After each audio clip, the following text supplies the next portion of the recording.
Praise lord అండి. అందరూ బాగున్నారు కదా? వాక్యంలోకి వెళ్ళే ముందు చిన్న ప్రార్థన చేసుకుందాం. స్తోత్రం స్తోత్రం సర్వోన్నతుడ సర్వశక్తిమంతుడ కృపామయడానికి లెక్కలేని స్తోత్రాలు నాయన ప్రభ. వినుట ద్వారా విశ్వాసం కలుగుటకు సహాయం చేయ ప్రభ. మారు మనసు దయచే ప్రభ. రక్షణ భాగ్యం దయచే ప్రభ. వినుచున్న వారికి చూచుచున్న వారికి ప్రతి ఒక్కరికి నాయన ప్రభ సఫలతను దయచేయమని అడుగుచున్నాను నాయన ప్రభ. నేను ఈ శ్రమకాల దినములలో నాయన ప్రభ ఉపవాసం ఉంటున్న ప్రతి ఒక్క బిడ్డని ప్రభ శాతాన్ని శోధించుకోకుండా ప్రభ నిలకడ కలిగి ప్రభ ఉండుటకు సహాయం చేయ ప్రభ. ఈ శ్రమ దినాలలో నాయన ప్రభ ప్రతి ఒక్కరు హృదయములు మార్చు ప్రభ.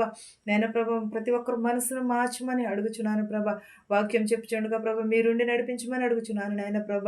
నిలబడేది నేను కానీ ప్రభ, మాట్లాడేది మీరు ప్రభ. మీ వెంట మీరు ప్రభ నా నోటి వెంట ఏం మాటలు పలికించాలో పలికించమని అడుగుచున్నాను తండ్రి. ఆమేన్.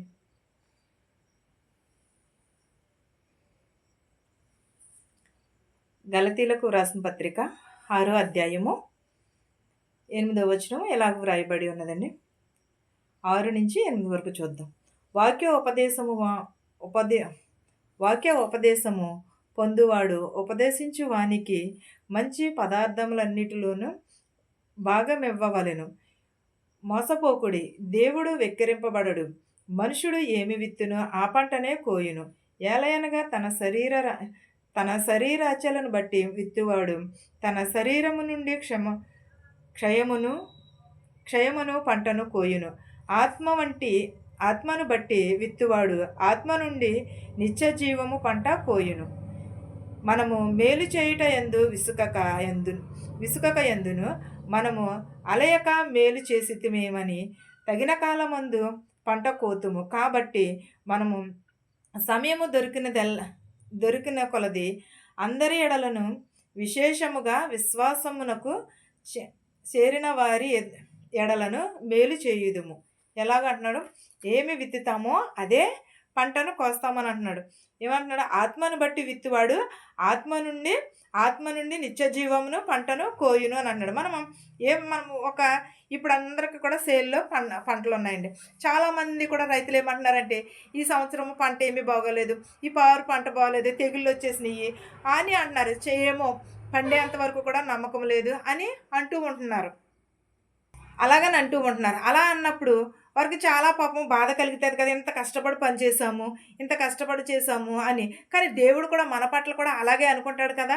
మరి నేను నా బిడ్డలను నేను ఇంతలాగా పెంచాను, ఇంత ఇలాగ విత్తాను, కానీ వారు ఫలించకపోయినా ఎడల నాకు బాధే కదా అని అనుకుంటారు. మనం ఎంత కష్టపడి పనిచేసిన దానికి అలాగంటే దేవుడు మనల్ని ఆయన రూపంలో చేసినందుకు, ఆయన జీవమును పోసిన దేవుడు ఎంత బాధపడి ఉంటాడో ఒక్కసారి ఆలోచించండి.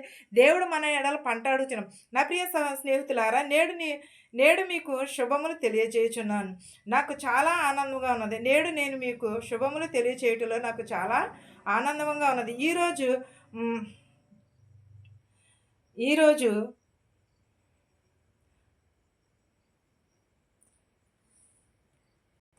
మనము కూడా యేసుక్రీస్తులో ఒకరోజు మనం కూడా ఆయనతో ఉండేదము. ఎందుకంటే మనము ఈ రోజుని ఎలా ఉన్నామంటే అది దేవుని ఇచ్చిన కృపే, దేవుని ఇచ్చిన సమాధానంని. ఈరోజు మనము ఆయన జ్ఞాపకము చేసుకుని చూడగా మీరు మా కుటుంబం నిమిత్తము ప్రార్థించుడి. నేడు నూతనమైన బలమును మీకు ప్రభువు దయచేయనుండి ప్రభువు చెంత నుండి వచ్చుచున్నది. ఆయన వాక్కు మనకు బలమైనది, ఆయన వాక్కు మన యొద్ద ఉన్నది. మనం చదువుకున్న వాక్యంను ఒకసారి చూద్దామండి. ఎలయనగా తన శరీరాచలను బట్టి విత్తువాడు తన శరీరము నుండి క్షయమును పంటను కోయును. ఆత్మను బట్టి విత్తువాడు ఆత్మ నుండి నిత్య జీవమును పంటను కోయును. మన శరీరాశలను బట్టి మన క్షయమనే పంటను కోయను. శరీరాచలను బట్టి మన శరీరాచలు అంటే జీవపు డంబము, నేత్ర ఆశ ఇవన్నీ కూడా ఉన్నవి. శరీరాచలు అనగా ఈలోకపు వైపు చూడటమే, ఈలోకపు ఆశలు ఇది నాది అది నాది అని ప్రాకులాడటమే. మన శరీరాచను బట్టి క్షయమనే పంటను కోయను. ఆత్మఫలముగా విత్తువాడు ఆత్మను నిత్య జీవమునే పొందుచున్నాడు అన్ని చెప్పుచున్నాడు. నిత్యమైన జీవము మనకు చూపినప్పుడు పరలోకమందున్న నిత్య జీవము ఆయన పంటను మనము కోయుచున్నాము. ఒక చిన్న పిల్లవానికి తన యొక్క వృద్ధాప్యము కోసము ధనము దాచుకోవడము అంటే ఏమిటో వానికి అర్థం కాదు. వృద్ధాప్యంలో ధనము ఎంతగానో అవసరం అవుతుంది కదా. మనము చిన్న వయసులో ఉన్నప్పుడు కనీసము దానిని గూర్చి యోచించము. ఆ రీతిగానే మనము కూడా నిత్య జీవమునకు సంబంధించిన మహిమను మనము దృశ్యములను దృశ్యములను గాక చూడవలెను. ఈ లోకంలో మనము జీవించినప్పుడు పరలోకమందున్న మనము ఈ లోకంలో జీవించినప్పుడు మనము పరలోకమందు మనమును కూడా జీవించే మన జీవితమును కూడా మనము ఊహించలేము. మనము దానిని చూడలేము. కనుకనే భూపరమైన ప్రయోజనములన్నీ కూడా ఈ లోకంలో సంపాదించడానికి కొరకే ఈ భూమి మీదను జీవిస్తున్నాము. అంటే ఈ లోకంలో ఏముంటుంది? పాపము జీవపు డంబము ఉంటుంది. కానీ పరలోకంలో ఏముంటుంది? నిత్య జీవమునకు సంబంధించిన మహిమ ఎంతో సౌందర్యమైనది.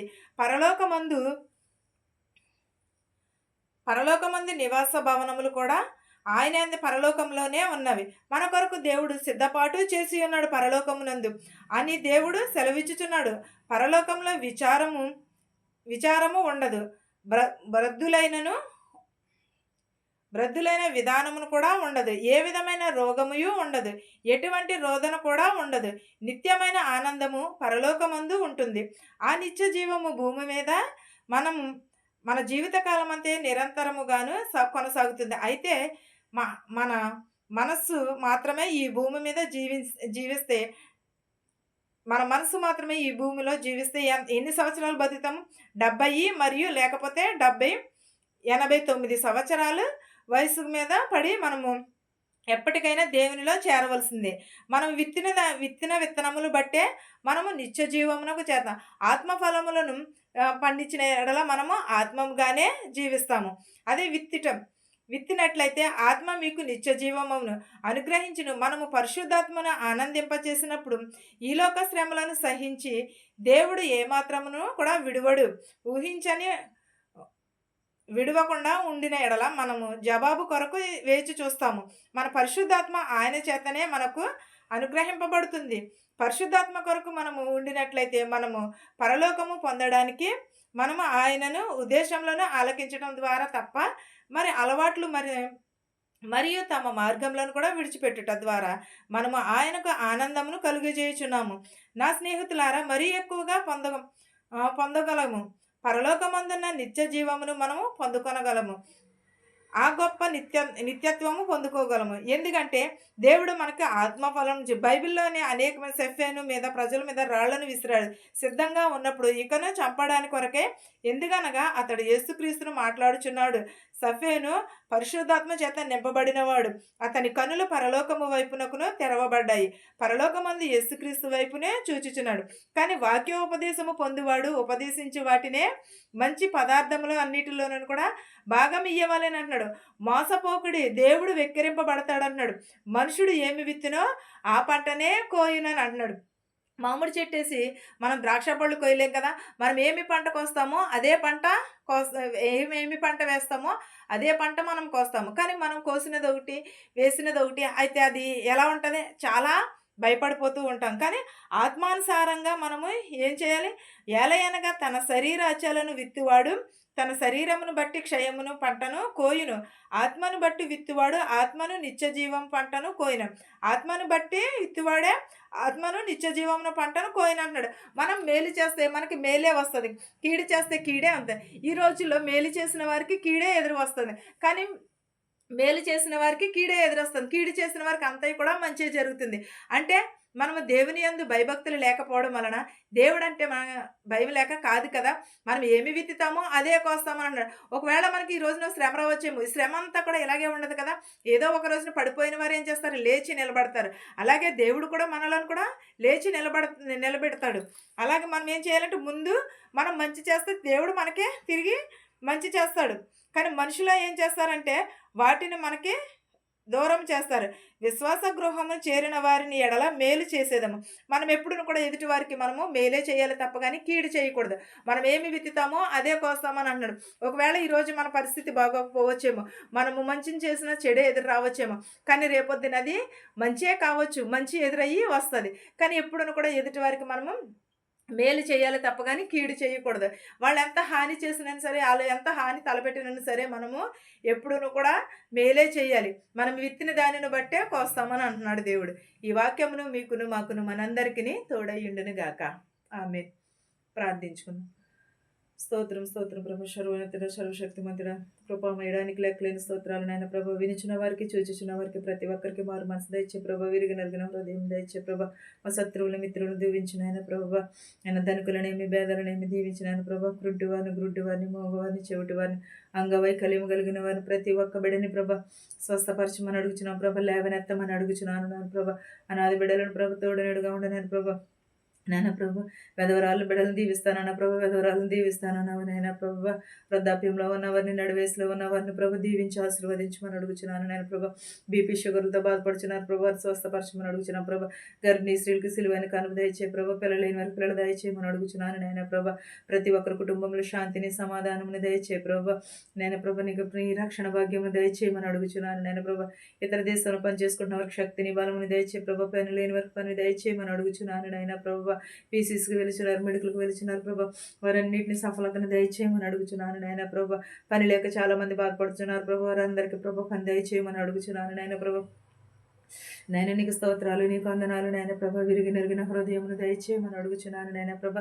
నీ రక్షణ భాగ్యమును దయచేయమని అడుగుచున్నాను నాయన ప్రభ. నిన్ను స్తుతించే భాగ్యమును దయచేయమని అడుగుచున్నాను నాయన ప్రభ. నాయన ప్రభ, బస్సులో వెలిచిన, రైల్లో వెలిచిన, హెలికాప్టర్లు, ఆటోలు, ట్యాక్సీలు, బళ్ళ మీద వెలిచినట్టు వారిని ప్రభ వారి గృహాలకు చేర్చమని అడుగుచున్నాం ప్రభ. ఎవరెవరైతే ప్రభ నేను చేతి పనులు అయితే చేస్తున్నారో వారి చేతి పనులను దీవించి ఆశీర్వదించమని అడుగుచున్నాను ప్రభా. బస్సుల్లో వచ్చిన ప్రతి ఒక్క బిడని ప్రభ, ప్రయాణం చేసిన ప్రతి ఒక్క బిడని ప్రభ వారి గృహాలకి చేర్చమని అడుగుచున్నాను నాయన ప్రభ. మాకు తెలిసిన వారే కానీ తెలియని వారిని కూడా దీవించమని అడుగుచున్నాను ప్రభా. యాక్సిడెంట్ అయ్యి ఉన్నారు ప్రభా, వారిని లేవనెత్తినారు ప్రభా. పక్షవాతంతో పడి ఉన్నారు ప్రభా, వారిని లేవనెత్తినారు ప్రభా. క్యాన్సర్తో బాధపడుచున్నారు ప్రభా, వారిని స్వస్థపరచమని అడుగుచున్నాను నాయన ప్రభా. నేను ప్రభా ఇంకా ప్రభా ఎవరి కోసమైనా ప్రభ మర్చిపోయింటే వారందరినీ కూడా జ్ఞాపకం చేసుకోమని అడుగుచున్నాం ప్రభ. మా కోసం సరిహద్దులలో పోరాడుచున్న వారిని, ఎమ్మెల్యేని, ప్రెసిడెంట్లు, గవర్నర్ని ప్రతి ఒక్క బిడని పేరు పేరు చెప్పున దీవించి ఆశీర్వదించమని అడుగుచున్నాను ప్రభ. ప్రతి ఒక్కరిని ప్రభ దీవించి ఆశీర్వదించమని, అధికమైన మేళ్లను కుమ్మరించమని అడుగుచున్నాను నాయన ప్రభ. ఇంకను ఎవరినైతే మర్చిపోయింటే వారందరినీ కూడా దీవించి ఆశీర్వదించమని అడుగుచున్నాం ప్రభ. నా కుటుంబమును కూడా జ్ఞాపకం చేసుకోమని అడుగుచున్నాను ప్రభ. నిత్యము నిన్ను స్తుతించే భాగ్యమును దయచేయమని, నా ప్రార్థనను ఆలకించమని యేసునామములో బ్రతిమాలు వేడుకొనుచున్నాను తండ్రి, ఆమేన్.